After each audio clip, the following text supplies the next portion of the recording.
Chapter 7. When I had attained the age of 17, my parents resolved that I should become a student at the University of Ingolstadt. But before the day resolved upon could arrive, the first misfortune of my life occurred. Caroline next recalled light stinging her eyes, the windows open wide. Morning had arrived. She made out the silhouette of a slender girl with a curved spine. Justine. She stood at the foot of her bed. Justine, whom Caroline had forgotten about in the midst of it all. The maid appeared gilded. She was holding a baby. "Here she is!" Justine's gentle sing-song voice rang out. She approached and angled the swaddled bundle toward Caroline. A soft coo rose from his rosebud mouth. "Do you want to meet your mamma, little one? Look, you've a son, madame. See how handsome he is." Caroline stretched toward the baby, her hands empty, her womb empty. "Give him to me." Caroline took the baby, his downy blonde head still tinged with blood, into her arms. He opened his eyes. Blue irises, more hue than color. His pupils constricted as he took in light. The baby was a human, a soul, an individual separate from her. He lives, and he's mine. How strange it all was, how unexpected, how joyful. She'd grown more accustomed to loss than life. A rush of euphoria overtook her until Victor returned to her room, exclaiming all the while, Elizabeth clutching his hand. Caroline forced a smile as she introduced her eldest son to her youngest. But she couldn't look Victor in the eye. She remained troubled he'd entered her room while she was giving birth. But there was no point in speaking of it. Clearly he feared her dying, that was all. Still, how disquieted she felt. Whenever she looked at Victor, she sensed the skull beneath his flesh, as though he'd donned a mask of death. It made no sense. They named the baby William, though initially there'd been confusion. But later, when Caroline grew alert again, after the birth, the doctor needed to pack her womb with ice to stop her bleeding, which was why Victor had appeared so peculiar at first. She corrected them. "His name is William, after my mother's uncle in England," she explained, folding the baby against her breast. "He's adorable," Elizabeth exclaimed, Justine by her side. Victor held himself back from his mother and new brother with an expression Caroline couldn't quantify, or more likely didn't want to. She told herself she'd imagined him in her room during the birth. After all, she had lost a lot of blood. But now all was well. Better than well. How sweet William smelled, how precious. His dimpled thighs were soft as velvet, his yeasty scent delectable. He grew quickly. Caroline spent hours examining his face, searching for signs of herself and of Alphonse. "He's the most like me," she decided, taking in his pretty curls and straight nose. "He is the last of my womb. He'll grant us comfort in old age." This felt a gift, especially since Victor and Elizabeth could no longer be considered children. Soon Victor would leave her to take his place in the world. Alphonse's 70th birthday arrived exactly 6 months after William's birth, which coincided with Victor's departure for the University of Ingolstadt. "It's best Victor be exposed to other cultures," Alphonse explained. Caroline was so enthralled with the baby that she didn't protest. "It's time," she agreed. Best for him. Best for Elizabeth. While Caroline had always entertained a tendresse that Victor and Elizabeth should marry, she feared pushing the two into an unwanted alliance. "If they've time apart, they'll know their hearts," she told Alphonse. She'd really had no choice when she wed, though she considered herself the most fortunate of wives. The day for Alphonse's birthday celebration bloomed bright and hot, for it was the heart of August. Instead of remaining at home, they took a carriage down to the grassy field of Plainpalais, settling where their vantage offered the loveliest view of Mont Blanc. They brought wine, a basket of bread, cheese, and meat, No servants attended them but Justine. Henry accompanied them, for he was as loyal as a brother to Victor. The chatter among them that day was the sort expected for a summer party, teasing jokes and happy laughter, recountings of memories, moments of solemnity amid revelry as they considered Victor's imminent departure. Gifts were given. Elizabeth gave Victor a beautiful green journal bound in Florentine paper, which she had custom-made.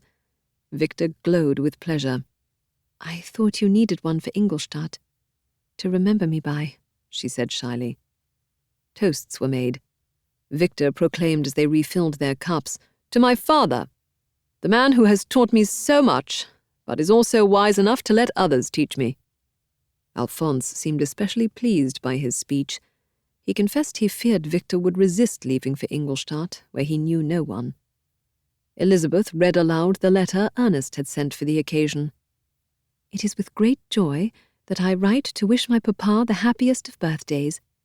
Here I have grown strong enough that I am now allowed long walks on alpine paths without my nurse. When you next visit, I promise to show you all I have discovered." His words brought the Frankensteins much pleasure, for the letter offered completion. They were all together, all in accord. Caroline blinked away a tear. She'd visit Ernest once William was a little bigger. She hadn't seen him since she discovered her pregnancy. Maybe he'd improved enough to come home. "Alphonse," she said, offering a meaningful look. "October?" "Yes, my dear," he said, understanding. "We'll bring Ernest home." Her heart swelled. Her 3 sons, her ward, they'd lived together as one after Victor returned from Ingolstadt. Alphonse embraced her, which encouraged another round of applause that woke William, who'd been napping. He wailed with tears. Victor offered a mock shudder. "That child is never silent. Even when he sleeps he's making noise, cooing, yelling." "Victor's acting cranky because he'll be leaving soon. He wants us eager for him to leave," Elizabeth teased. "Don't forget us while you're in Ingolstadt." "Forget you? Never," Victor replied, matching her light tone. "Anyway, Henry's promised he'll visit while I'm away. You won't lack for companionship." "Indeed I shall," Henry said, leaning in to shake Victor's hand in solidarity. "I'll watch over her too," Justine said. "I promise." "Make sure to write us often, my son," Alphonse said. "I know that when you are pleased with yourself you will think of us with affection, and we shall hear regularly from you. You must pardon me if I regard any interruption in your correspondence as a proof your other duties are equally neglected. I'll expect you to keep me apprised of your studies and their progress." Caroline smiled at her husband's pedantic lecture. So predictable. Though she understood why. Those alchemy books Justine found way back when. Luckily, Victor had firmly settled on mathematics as his course of studies. William let out an even longer wail at Alphonse's lecture. Justine set down her mending, her expression as serene as ever. "I'll attend him, madame." "Come, Dormouse." William lifted his chubby arms toward Justine, cooing. She took off across the grass with the infant, bouncing him against her shoulder. By then it was late in the afternoon. Between the wine and the food, Caroline released a soft belch that everyone pretended not to hear. How high the sun had grown, the sky so blue without a cloud in sight. The breeze let up, though it was still pleasant. Caroline fanned herself while she gazed at the vista, bees buzzing lazily as ants led an attack on the blanket where they'd set out their rustic feast. She listened to Victor and Alphonse speak softly, cicadas rising and falling in concert. Alphonse droned on with details regarding Victor's education, the letters of introduction to professors, the rooms near the university where Victor would live alone for the first time in his life. "Best you have solitude. I don't want you distracted by socializing, though I expect you to make friends." Details, one blurring into the next. Elizabeth chimed in with an occasional comment. She seemed quieter than usual that day. Caroline took another sip of wine. It was a fine muscat. Her teeth ached from the sweetness. A rush of song. She glanced up. Justine and Elizabeth were dancing in a circle, William in the center, the baby adorned with a crown of milkweed. Every so often they rushed over and tickled his belly. The baby chortled with glee, his legs and arms squirming toward the sky. Victor looked on at the tableau, leaning on his elbow against the soft grass, a soft expression as he stared at Elizabeth. They'll wed, Caroline thought. How could I ever have considered myself cursed? The sun grew brighter, the air warmer. Caroline's eyelids flagged. She dozed. But instead of dreaming of her father and her blistered fingers and the plaited straw, as she sometimes did, she dreamt she was in Ingolstadt in Victor's rooms, which were different than Alphonse's description. A winding wood staircase, a gallery leading to an attic chamber, dormer windows overlooking the university entrance, the town square, a skylight. In her dream, Caroline took in everything with pride. Her son, a scholar, away from his family, grown. Somehow she was pregnant again. How satisfied she felt. In the attic, Victor had already set up his books on a long table, a long board with sums. Or were they drawings? She couldn't tell. "You're here," Victor said, approaching her. Yet he wasn't the Victor she knew. It was an older Victor, a Victor who appeared exhausted, pale, emaciated. For some reason he reminded her of her father after his ruin, the curse he'd embodied. He asked, "What do you think of my work, Mother?" "What work?" She clutched her belly. The baby kicked. "Over here." He raised his hand, pointing. Caroline followed the line of his finger toward a corner of the attic, where a long shadow fell across the wood floor. Someone tall, silent, the scent of rotting leaves. Death. Who could it be? Whoever he was, he approached Caroline, the yellowish gleam of his teeth shifting in a strange grimace. Caroline felt her heart rush, the blood within her womb. The baby kicked again. "Who's this, Victor?" she asked, cradling her belly. "Were you expecting a guest?" "Not a guest," Victor answered, his dark eyes sorrowful. "Let me show you. Over here. Down here." Caroline looked down. A puddle of scarlet beneath her bared feet. Along her ankles, blood splattered the hem of her gown. "Caroline, wake up!" Someone was shaking her shoulder. Alphonse. "Wake, my dear. Come, we must leave," he said, "immediately." Caroline shuddered awake. How long had she slept? She blinked at the sky. The sun had disappeared behind a bank of clouds. The bottle of wine had spilled onto the blanket where she had been lying, a river of sour. The shoulder of her gown was damp and sticky. Luckily it had been white wine, not red. But oh, that dream, that dream! She tried to shake it off. It hung off her like rot on a vine. For a moment after she had awakened, she even believed herself pregnant again. "What's the matter?" she asked, disoriented. "Is all well?" "Well, obviously not all is well, otherwise why would we wake you?" Victor retorted. Caroline's jaw tightened. Victor could be so impatient at times. Yet she welcomed this abrasiveness, a reminder of reality. Her son wasn't the wraith she'd encountered in her dream. The blood, the stranger, her womb. Whatever the dream signified, it was her fears, her desire to protect Victor before he left their home. Nothing more. "He'll be fine. The dream means nothing." "It's Elizabeth," Victor explained before he dashed off. "I'll arrange for the carriage." As he ran, a rush of crows scattered from the tall grass. Caroline staggered to her feet. Where was Elizabeth? The last Caroline recalled, she'd been dancing with Justine and the baby. She must have slept longer than she realized. Their food basket appeared packed, save for the blanket where she'd been sleeping. She picked up the empty wine bottle, brushed ants off it. She'd drunk more than she should, though it didn't seem that way at the time. "We must return home immediately," Alphonse said. "Elizabeth doesn't feel well. She's lying over there in the shade. It came on her all of a sudden. It's been a wonderful day, but we probably shouldn't have remained in the sun for so long." "Can we hurry? My head is pounding," Elizabeth called out. Her face appeared ruddy. "Uncle, perhaps you should take me back in the carriage?" "Victor already went for it," Caroline said. Her heart raced. She shouldn't have slept. That last glass of wine, her dream. It was a sign. At last Victor returned. "The carriage is down toward the gate.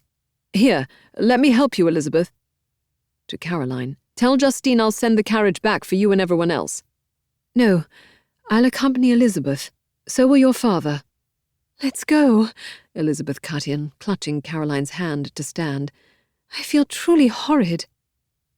The trip up the hill to Geneva had never felt so long to Caroline. For some reason there was a delay at the gate, and then the horses were stubborn once the guard gave them clearance. "We'll be home soon, darling," Caroline promised, her lips against Elizabeth's brow. "You'll feel better soon, I promise." She stroked Elizabeth's head, which lay on her lap inside the carriage, setting cool hands on her cheek. Elizabeth pressed her lips tight, grimacing. "She's burning," Caroline whispered to Alphonse. "It's a fever." "Heat stroke," he said. "A cold bath will help. We're almost home." Chapter 8. Elizabeth had caught the scarlet fever. Her illness was severe, and she was in the greatest danger. "Scarlet fever," the physician told Caroline and Alphonse. "Her condition is grave. Madame Frankenstein, you and your baby must remain apart from her." "No, this cannot be," Caroline cried. That dream, it was a warning. Yet it was Victor she'd dreamt of, not Elizabeth. For some reason this troubled her more, though she couldn't explain why. "There's something else I don't know. Something I should fear." "Come, my dear," Alphonse said. "You should rest." "I can't. Not until her fever's broken." Downstairs in the parlor, Victor, Caroline, and Justine sat a floor away from Elizabeth, awaiting any news from the sick room. Victor postponed his departure to Ingolstadt. Henry Clerval showed up after Victor sent a note. "I cannot bear anything to happen to her," Henry said, more distressed than Caroline had ever witnessed him. The hours of the night passed slowly. Soon after midnight, Alphonse went to bed, unable to stop his eyes from flagging. "A quick nap," he pledged. "I'll be back in an hour." "Victor, you should rest too," Caroline said. "I'll remain awake for news." "I cannot sleep. Not until I know Elizabeth is safe." Victor's voice was high with panic. By then they'd moved into the drawing room, where he, Caroline, and Justine remained with Henry, who'd refused to leave. All was sewing to pass the time, save Henry, who was attempting to read a book. Though how could anyone read at such a time? Sophie brought them coffee, which went cold in its engraved silver urn. Caroline glanced across the settee at Victor threading his needle. She hadn't known he could sew until that night, when he'd brought out his sampler. How neat his stitches were, finer than any she'd ever beheld. White thread on white linen, like snow on ice. At the end of each seam, he'd sewn a tiny triangle. "My signature, if you will," he'd admitted with a bashful glance. Caroline understood. The Holy Trinity, sacred to God. Such a good son. "We'll remain awake together then," Caroline said, curled over the bonnet she was embroidering for William. Roses, lilies, and willows.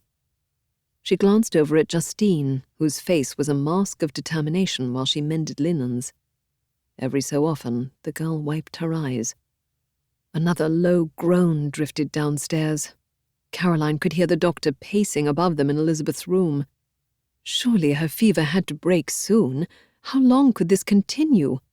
A long moan. Justine flinched. She sat beside Henry on the low chaise nearest the fireplace. Her mouth tightened. "I'll read to us," Henry offered, opening Le Mort d'Arthur, his favorite book. "How kind you are to stay with us," Caroline replied, biting off a thread. What of your father? Won't he miss you? He'll understand. Henry turned a page, his face rigid. The story of Lancelot and Guinevere? Or Galahad? We need something more exciting than King Arthur, Victor said, lifting his sampler toward the light. Again, Caroline was astonished at the precision of his stitches. Justine exclaimed as well. A fairy tale instead, Caroline suggested. The story of Blanchette the cat, or La Belle et la Bête. You remember that one, Justine? Indeed I do, madame, Justine said in a shaky voice. Caroline had shared her book of Madame d'Aulnoy's fairy tales with Justine when Henry was teaching her to read. Shall I get the book? Or tell it from memory? A scream from upstairs. The candles flickered. Justine grimaced anew. How long can this go on? How can she bear this? On such a night, Victor said, cutting a new length of snowy thread, I suggest we tell ghost stories. Something to take us far away. I recently read a German book of them. Shall I get it from my room? No ghost stories, Caroline said, her voice uneven. Something else. If not fairy tales or King Arthur or... I've a story, Justine said. It's not a ghost story, but it is magical. The tale of the golem. The one my father told me from his childhood in Prague. Her pale cheeks flushed with colour. What I thought chased me into your garden the night I came to you. Caroline was surprised Justine had brought this up. She hadn't once mentioned the golem since the night of the Christmas soirée. Such a long time ago. Her stomach gave an odd flip as she recalled the soldier dying in her ballroom.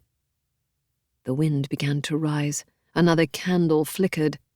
Above their heads, several bangs on the ceiling. Caroline rose from her perch. I'll check on Elizabeth. Mother? Victor offered a pointed look. She forced herself back into her chair. Go ahead, Justine. Tell your story. Justine began. Once there was a wise man who wanted others to believe him grander than he was. You mean a rabbi? Henry interrupted.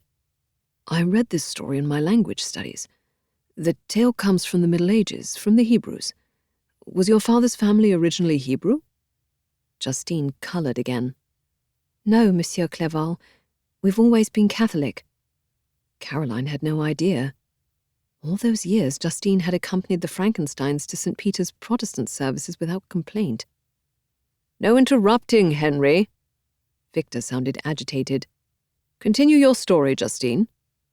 Justine complied, her voice growing in confidence. Hoping to win favour with those above him, the wise man bragged he possessed a servant who was the most obedient in all the land. He waits on me as though I am a king. However, the wise man was poorer than a student. His lie was soon uncovered. But I do have a servant, he claimed, pride overtaking reason. He'd have his servant come what may. Justine's voice dropped as her father's must have. And then he did something that went against God. To create his servant, the wise man gathered clay from a graveyard to mould a man, a creature, a golem. But in creating his golem, he'd created an immortal monster. I don't believe this story is true, Sophie called out from a corner across the room. She'd entered the room so quietly they hadn't noticed. You're making it up. True? All stories are true if they're told. Justine sounded as though she'd cry.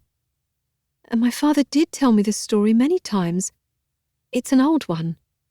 And your father was a gravedigger, was he not? Victor asked. Justine stared down at her mending, pretending not to hear. Caroline flushed, disquieted by his bluntness. Henry, bless him, piped up, monster or no, the story goes that the golem wasn't truly immortal, for he could be brought to death. Caroline willed herself to ask, how did the wise man destroy the golem, Henry? Let me think, madame. Now I recall. It had to do with the golem's name. He was called Emet, which means truth in the language of the Hebrews. This was the word the rabbi had written on his forehead to bring him to life. But what of his death? Victor asked, eyes intense. Yes, tell us, Justine pressed. My father never spoke of it.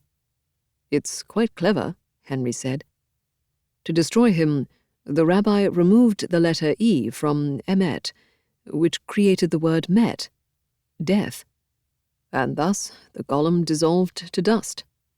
Then the golem became a ghost, didn't he? Sophie asked. I thought we weren't supposed to tell ghost stories.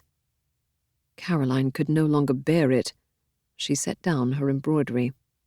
I'm going to rest my eyes. Upstairs in her room, Alphonse was snoring softly in her bed. She sat on the edge of the mattress, too tired to ask him to move over. A soft knock. Justine, she must have followed her. Her eyes were wide. Caroline's heart sped. Elizabeth?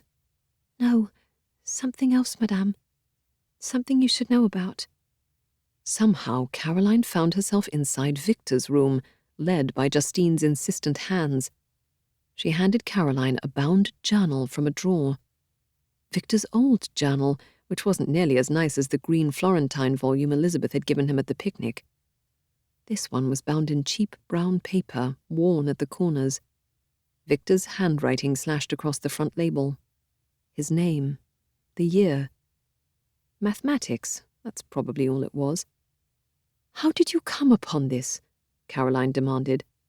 Her tone was sharper than intended, but she hadn't time for domestic affairs, not while Elizabeth was so ill. I was looking for that book of ghost stories Victor mentioned, and... Justine blinked, her rabbit-pale eyes glassy. Afraid, that's what she was. I thought you should know of this. It's fine, Justine. You can go back to the others. Caroline leaned against the doorframe after glancing over her shoulder to make sure Victor wasn't near. Over the years, Justine had found pamphlets in the kitchen, letters from disgruntled employees, and even love letters to Sophie from a boy in the village. Never anything shocking. Never anything where Justine revealed fear. She's anxious. We all are. I'll look for a moment and then rest. Caroline opened the journal, stifling a yawn. What she found inside made her clutch her throat. Pages upon pages of words and sketches. The sketches were lurid, invasive. Her son, had drawn her with William gaping from her vagina, rivulets of blood easing his way toward life. She hadn't known Victor could draw, though there was a cold imprecision to his depictions as well as a lack of refinement, unlike the elegant skill of Elizabeth's art. His drawings were untrained, crude, but they were made to relay information, not create beauty. Each journal page revealed similar secrets from Caroline's labor. There she was with her most private flesh torn asunder, her mouth agape in a scream. On another page, Victor had diagrammed the organs in her body, her heart exposed like a wound as it coursed blood toward her extremities and back to her womb, where life awaited birth. On a last page, he'd drawn a miniature man unlike anything she'd ever seen. Beneath his sketch, he wrote a single word: homunculus.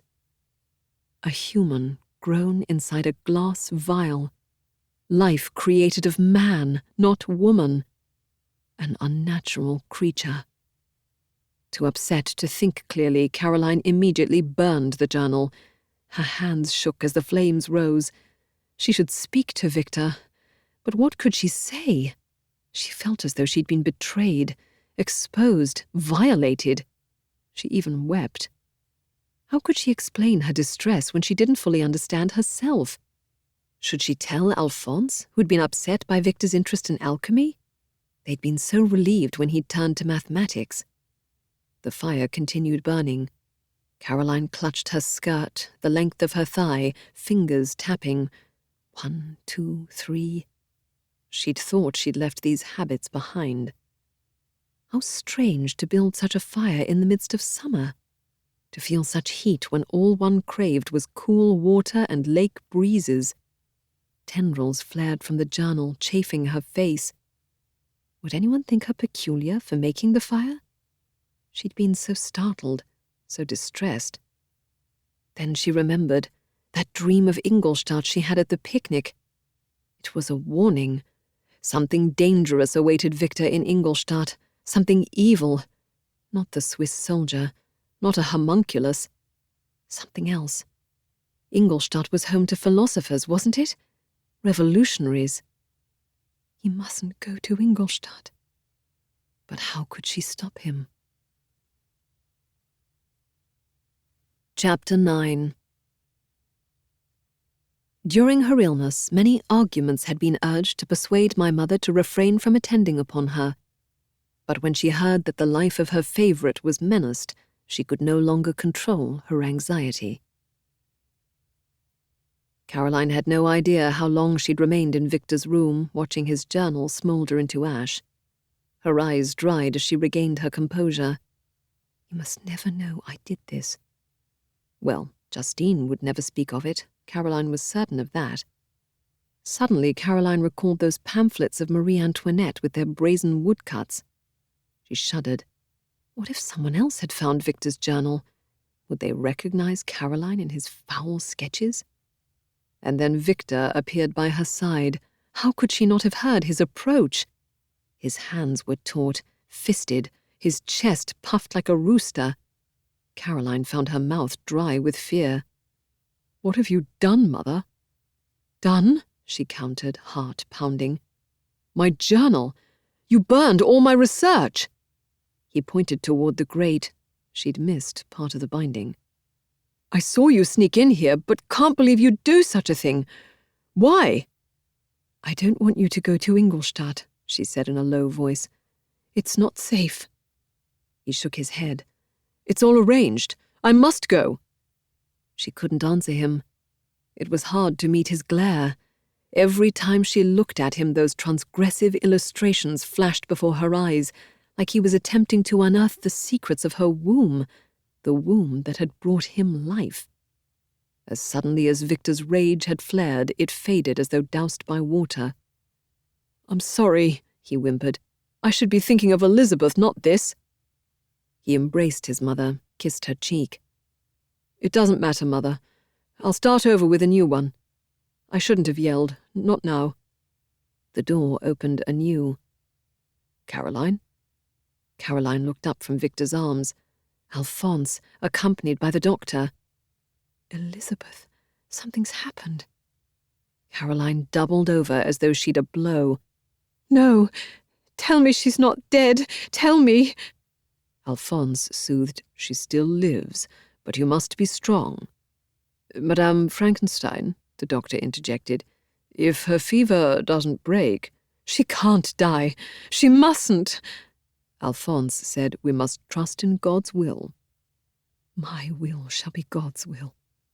Caroline addressed the doctor in a voice calmer than she felt. "I'll nurse her myself. If I'm by her side, she'll live. Elizabeth must survive to become Victor's wife. If they wed, Elizabeth would influence Victor more than Ingolstadt could. Surely she'd find a way to contain his forbidden interests." How many hours had passed? Nights? Caroline couldn't recall. The important thing was Elizabeth's fever had broken. Caroline had saved her. Elizabeth would live to wed Victor. But how weary Caroline felt. Warm. She mustn't take ill. "Madame, you must rest." This was the doctor, wasn't it? Not the one who'd attended her during William's birth, who'd let Victor into her sanctuary while she struggled to give birth. The door slammed open. Victor entered in a jolt of steps. "Victor, did you hear the good news? Elizabeth—" "I still can't believe you burned my journal. What were you thinking?" "The journal again?" She forced a smile, more troubled than she cared to reveal. "It's not important, darling, not now. Look at Elizabeth, she's better." Victor rushed from the room, cursing. Had she called after him? What had she said next? I must have said something. He must have answered.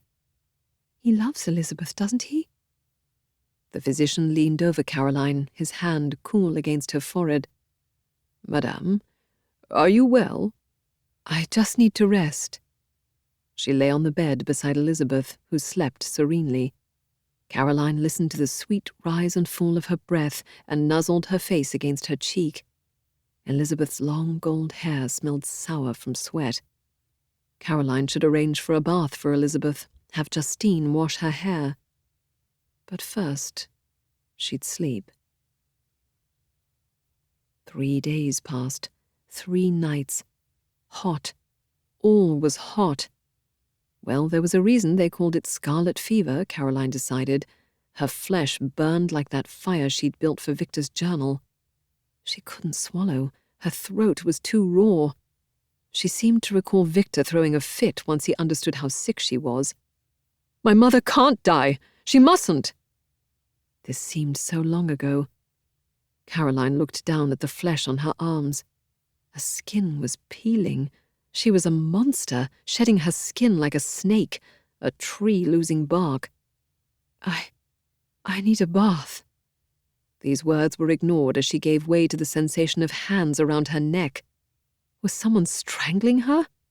No, a girl forcing water down her throat. Was Sophie feeding her? No, Justine. All was Justine, though the doctor had warned her to stay away. The moisture hurt. Everything hurt. A male voice said seemingly from a distance, "Swollen glands. Hopefully they'll come down." Who spoke? Not Victor this time. The doctor. She was glad the doctor attending her wasn't the one from William's birth. She grimaced, remembering the unkindness of his hands as he turned the baby. She'd thought he would tear her asunder, until she resembled that lurid sketch in Victor's journal. At this memory, her throat ached anew. Why had Victor drawn this? What was wrong with him? "She's going to vomit," another voice said. Victor, calmer now. He was seated beside her bed, Elizabeth too. He clutched Caroline's hand in his right hand, Elizabeth's in his left. But Caroline didn't vomit. Instead, her laughter rose, though it made her stomach ache. "Why are you laughing, Aunt?" Elizabeth, alarmed. She'd recovered enough to speak. "You'd never believe me if I told you," Caroline rasped. It was an odd relief to have all you dread come to pass, like when that soldier invaded their Christmas soiree. A curse fulfilled. Her laughter gave way to tears. She was Victor's mother. She bore responsibility for him. She'd brought him into the world. Elizabeth sobbed, "I'm so sorry. I don't know where the fever came from. I felt fine during Uncle's birthday." "It's not your fault, darling." Caroline searched Elizabeth's face. Her ward's eyes were bright, glazed. But she lived. That's all that mattered. "Where's Justine?" Victor asked, rising from the side of the bed. "I'm here," Justine said. "I'll stay with Madame." "No, no," Caroline whimpered. "You'll take ill." Justine refused to leave. She kissed her brow as though Caroline were her own mother. "You must survive, Madame," she whispered, weeping. "Please." Suddenly, Caroline recalled the change she'd sensed accompanying Justine's arrival in their home. That sense of fate. She understood now. This change began when Justine unearthed Victor's alchemy books way back when. This discovery spurred Alphonse's Christmas soiree with Dr. Galvani, which in turn encouraged Caroline's reconciliation with Alphonse. This led to William's conception, and Victor drawing her mid-labor in that foul journal of his. Once Justine discovered Victor's journal, Caroline was left with no choice but to nurse Elizabeth to ensure her survival. Change upon change upon change. And now, well, who knew what would happen? "Victor, come here." Her husband's voice. Alphonse. Had she loved him? She must have if she'd married him. Yet she could remember little of their marriage save that awful oil portrait he insisted on, the one with her dressed like a beggar. She should have burned the painting during the Revolution in 1782, when no one would have noticed. "Victor," Alphonse said again, "your mother's awake." And so Caroline woke. Light flooded her eyes. It stung, as did the hope in Alphonse's voice. Caroline was in her bedroom. She was surrounded by her family. How glad she was to see them all. Elizabeth's bright gold hair dazzled in the sunlight, though her face was so thin. Victor's eyes were shrouded with emotion. Alphonse appeared to have aged a decade. No William. He'd probably been sent away to protect his health. Was he with Ernest in the Alps? She couldn't recall. No Justine. She remembered. Justine had taken ill while nursing her, but would survive. Dear Justine. Caroline had done well taking her in. She was loyal to the end, even if she'd spurred everything leading up to Caroline finding Victor's journal. It's not fair to blame Justine for what happened. It's fate, that's all. A curse. Caroline tried to smile, tried to grant her family hope. Even while she lay dying, she couldn't forget her responsibilities as a mother. What would William and Ernest contribute to the world? How would they reflect her legacy? She'd done so little to shape them, unlike Elizabeth and Victor, who'd spent years under her influence.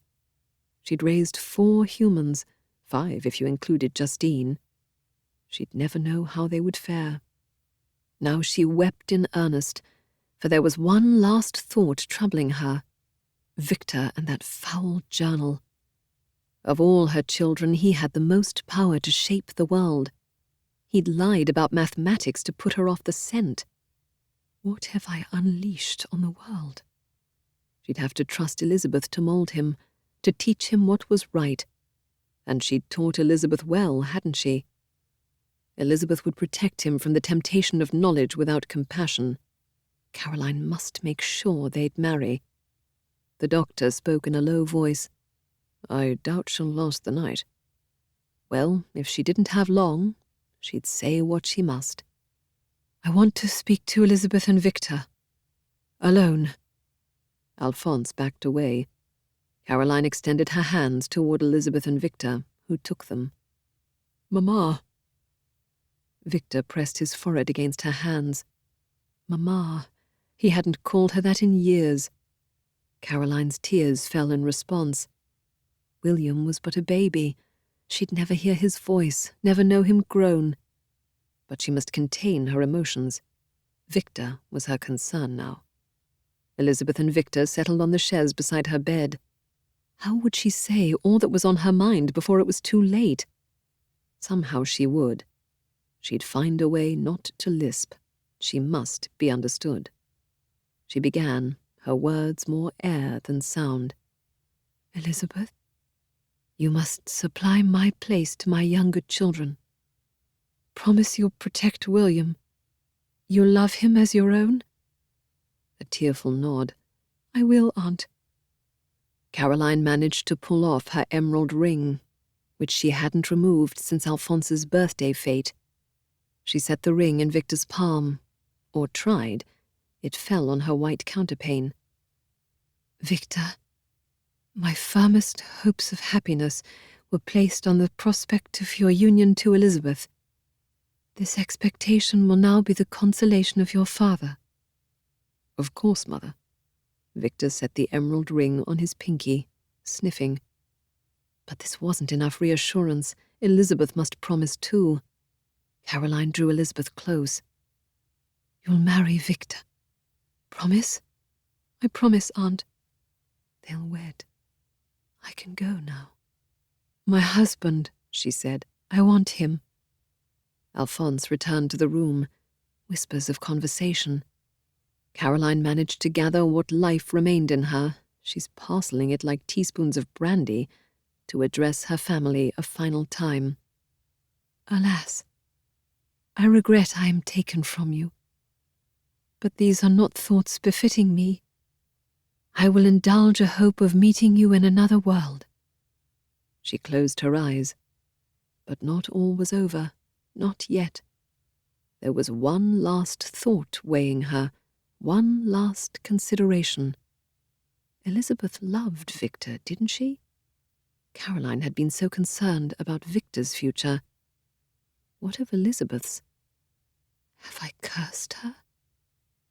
No answer ever came, for her room flared with a light more brilliant than any she'd ever witnessed. Suddenly she sensed the threads of her past and present braid with the future. There she was, a girl trapped by her father's ruin of a life inside that vermin-laden cottage. Then later, with Alphonse and their babies, and her poor, sore mouth. And then there was Justine with Victor's books, and the revolution and soldiers and red caps. Ernest as a sickly boy torn from her arms in the Alps. There was Elizabeth with Victor as husband and wife. A shadowy figure followed them, the one she'd dreamt of that day in Plainpalais. Whoever he was, his face was scarred. Black flowing hair, flesh the hue of bone. What had he to do with Victor? Or Elizabeth? He'll be with them on their wedding night. All of a sudden the shadowy figure was gone, and so was the light. Caroline stretched her arms toward the void, as though she could halt fate from colliding with time.